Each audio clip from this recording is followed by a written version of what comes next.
കഴിഞ്ഞ ദിവസമായിരുന്നു അനിൽ ആന്റണിക്ക് പിന്തുണ നൽകിക്കൊണ്ട് പ്രധാനമന്ത്രി നരേന്ദ്രമോദിയും പത്തനംതിട്ടയിലെത്തുന്നത്. 35% ക്രിസ്ത്യൻ വോട്ടുകളും 20% നായർ വോട്ടുകളും ഒപ്പം മോദിയുടെ വികസന പ്രവർത്തനങ്ങളോട് അനുഭാവമുള്ള നിഷ്പക്ഷമതികളുടെ വോട്ടുകളും ചേർത്ത് അനിൽ ആന്റണിയുടെ വിജയം ഉറപ്പിക്കുന്ന മോദിയുടെ സോഷ്യൽ എഞ്ചിനീയറിംഗ് പ്രതീക്ഷ വാനോളം ഉയർന്നിരിക്കുകയാണ്. സഭാവിശ്വാസികൾക്കിടയിൽ വളർന്നുവരുന്ന BJP താൽപര്യത്തെ വോട്ടാക്കി മാറ്റാൻ കഴിയുമെന്ന് മോദി കണക്കുകൂട്ടുന്നു. അതിനാലാണ് BJP സ്ഥാനാർത്ഥി പ്രഖ്യാപനം കഴിഞ്ഞുള്ള ആദ്യ കേരള സന്ദർശനം പത്തനംതിട്ടയിൽ നിന്ന് തുടങ്ങാൻ മോദി തീരുമാനിച്ചത്. കേരളത്തിൽ ഒരു പുതിയ സമവാക്യത്തിനാണ് മോദി ശ്രമിക്കുന്നത്. അതാണ് പത്തനംതിട്ടയിൽ കാണുന്നത്. പ്രസംഗത്തിൽ പൂഞ്ഞാറിൽ പള്ളിവികാരിയെ വാഹനമിടിച്ച് കൊല്ലാൻ ശ്രമിച്ച സംഭവം മോദി തന്റെ പത്തനംതിട്ട പ്രസംഗത്തിൽ ഊന്നിപ്പറഞ്ഞതും ക്രിസ്ത്യൻ സമുദായവുമായി ശക്തമായ പാലമിടാൻ ശ്രമിക്കുന്ന മോദിയുടെ നീക്കത്തിന്റെ ഭാഗമാണെന്ന് വേണം കരുതാൻ. കേരളത്തിൽ ഒരു പള്ളി വികാരിയുടെ ജീവനും സ്വത്തിനും സംരക്ഷണം നൽകാൻ കഴിയാത്ത കേരളത്തിൽ ക്രമസമാധാനം തകർന്നുവെന്നും മോദി പ്രസംഗിച്ചപ്പോൾ അതിന് സദസ്സിൽ നിന്നും വലിയ കയ്യടി ഉയർന്നത് ശ്രദ്ധേയമാണ്.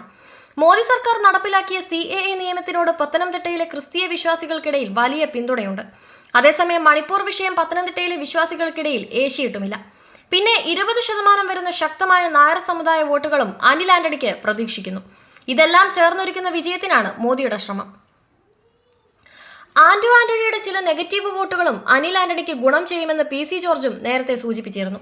2019 ലോക്സഭാ തിരഞ്ഞെടുപ്പിൽ BJPയുടെ K സുരേന്ദ്രൻ ഏകദേശം 28.97% വോട്ടുകൾ നേടി. 2,97,396 വോട്ടുകളാണ് K സുരേന്ദ്രൻ നേടിയത്. അന്ന് വിജയിച്ച ആന്റണി 37.11% വോട്ടുകൾ നേടി.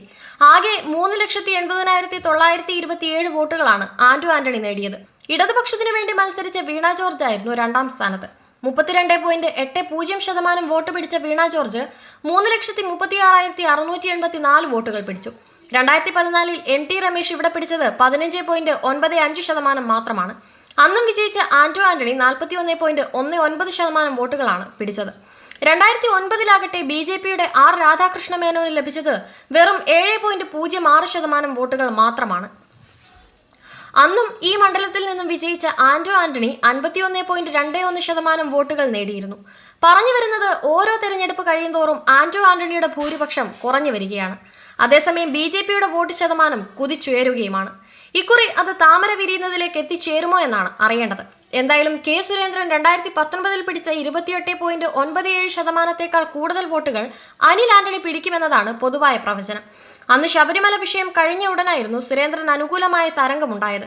അതുകൊണ്ടാണ് 2014 15.95%-ൽ നിന്നും 28.97% വോട്ടുകൾ നേടുന്നതിലേക്ക് BJPയുടെ ഭാഗധേയം കുതിച്ചുയർന്നത്.